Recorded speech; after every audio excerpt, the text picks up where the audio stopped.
El Cid is not my real name. You know, it's a name that I picked when I was younger. I'm a super private person. I'm not here to share my life, you know, I don't think my life is interesting to people. People are interested, I think, with what I do as an artist. I don't think they're interested that I had a burger for lunch, you know. I discovered graffiti in the late 90s, but I was more a b-boy than a graffiti artist. I had this kind of identity crisis when I was a teenager, so I didn't know if I was French or Tunisian. I looked more like somebody called Mohammed and somebody called Jean-Jacques. It's Arabic calligraphy who made me accept and realize that I would never do what I'm doing if I was not French as well. I think identity is made of different components that you play with depending on where you are. I seriously decided to focus into my art and became a full-time artist at the birth of my daughter. And I used to be a business consultant. I felt I was dying in this job, and then the only thing that I wanted was to paint. I thought that would be the best timing would be that, like when she's born. She allowed me to take this path in a certain way.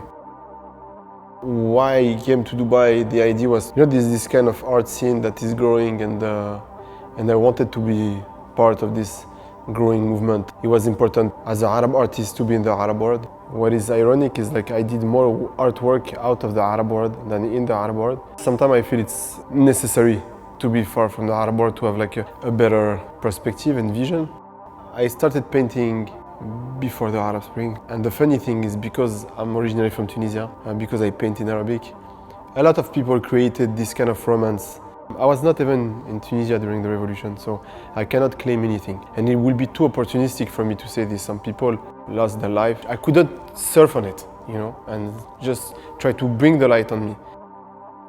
It's better to not ask anything and then to explain yourself than to go ask and actually never do anything. For example, we get arrested by the military, and the captain of the army who arrested us, he invited us to his wedding. You know, after arresting us, like he thought the project was so cool. They said, like, guys, my wedding is in 10 days. You know, please come. For me, what is important is it's really to connect with the community. I think it's kind of neglecting or arrogant to go to the top part before you go to the people who are gonna be involved with it. You know, because when you paint into a place, you need to make sure that you do something that people will be linked to it, people will be happy about it, and people will think that this piece is relevant to them. El Cid comes actually from the play, the French play from Corneille, Le Cid.